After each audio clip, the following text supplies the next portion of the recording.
Pei Nan was dead, so suddenly that even Dustin didn't react in time. Looking at her exploded skull and body lying in a pool of blood, Dustin frowned slightly, the smile on his face quickly fading into coldness. There had been no attack. It wasn't suicide either. The reason Pei Nan's head exploded was because someone had implanted a parasite in her ahead of time. The parasite had been hidden in her brain, dormant and undetectable. It didn't affect the host at all under normal circumstances. However, the moment the host intended to betray the Whitebone sect, the parasite would instantly awaken and self-destruct. This kind of internal explosion was nearly impossible to guard against. He hadn't inspected Pei Nan's body thoroughly earlier, so he missed it, allowing the parasite to activate. Otherwise, with his current skills, neutralizing such a parasite wouldn't have been difficult. In fact, even Pei Nan herself hadn't realized she had been implanted with it. Had she known, she wouldn't have endured such prolonged torture. She would have exploded long ago. What happened? Was she poisoned with a parasite? Margaret stepped forward, frowning as she looked at the corpse on the ground. Yeah. A brain parasite. Extremely well hidden. Dustin nodded. Shame we didn't manage to get any useful information, Margaret said with some regret. Even if she'd revealed the Whitebone sect's headquarters, it wouldn't have guaranteed a successful arrest, Dustin replied calmly. Her capture was entirely intentional. She wanted to use this chance to ambush key figures of the Dragon Marsh while sacrificing herself to spread a blood-borne plague, turning all of Puching into a dead zone. By the time she acted, the real core members of the Whitebone sect had likely already relocated. You're right. Margaret nodded in agreement. Thank goodness you were here. Otherwise, that blood mist just now, we wouldn't have been able to stop it. Dustin opened his mouth and spit out the blood-colored bead he had swallowed earlier. It spun quietly in his palm. Want to study this thing? He asked, handing the bead to her. She said it's the so-called blood of the Whitebone true god. Its energy is sinister and chaotic, but unless strongly provoked, it won't explode on its own. A strange item like this definitely needs further study, Margaret said, accepting the bead without hesitation. She didn't know much about the Whitebone sect.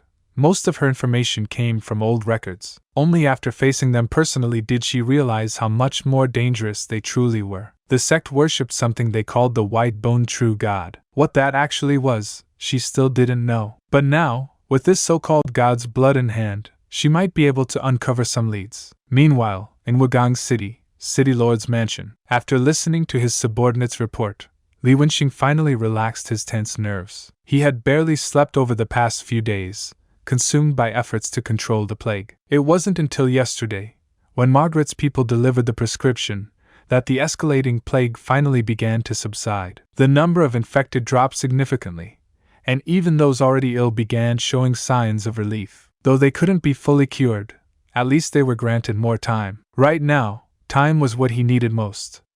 As long as he could buy enough of it, once the two divine physicians finished developing the antidote, the crisis would naturally be over. And when that day came, he would be hailed as the greatest hero of South Frontier. Your Highness!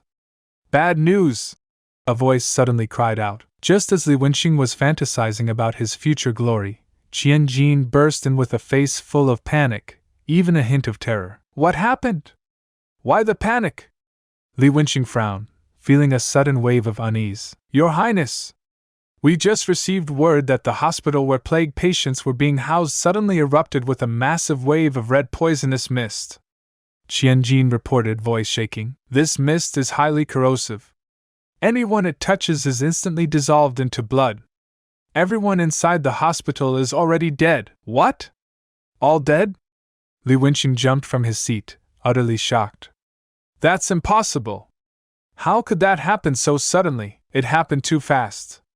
We're still investigating the details, but it's true, there are no survivors, Qianjin said grimly. Then, the two divine physicians, are they gone too? Li Wenxing's eyes widened, cold sweat forming on his brow. They didn't make it out. Qianjin bowed his head heavily. He knew very well, those two divine physicians were Li Wenxing's trump cards and the key to ending the plague. Their sudden deaths were a massive blow to his prince. Thud! Li Wenxing collapsed into his chair, face pale as a sheet. The divine physicians are gone. How can we control the plague now, Your Highness? The plague is no longer the immediate concern. The red poison mist is far more terrifying. It's still spreading. Everything it touches is left lifeless. At this rate, it'll reach the city lord's mansion in less than 30 minutes. Qian-Jin warned urgently. What? It's still spreading? Li Wenxing's expression turned to complete despair. The plague hadn't even been resolved, and now this red poison mist appeared out of nowhere? Was the world forcing him into a dead end? And just can't accept it. This can't be the end yet. You promised to never leave, and now you're gone. Can't believe I can feel the world slipping away as you slowly fade from my everyday. You promised forever a love without end, but now I'm left broken, struggling to mend. I thought we were so tied, destined for a lifetime, love with no end, love with no end. Staying in my imagination, memorizing the past time, the secrets, the love, the care, now they're echoes in the air. I still see your face in every place, feel your warmth, your gentle grace, but now there's just an empty space, and I'm lost in this endless chase, keeping you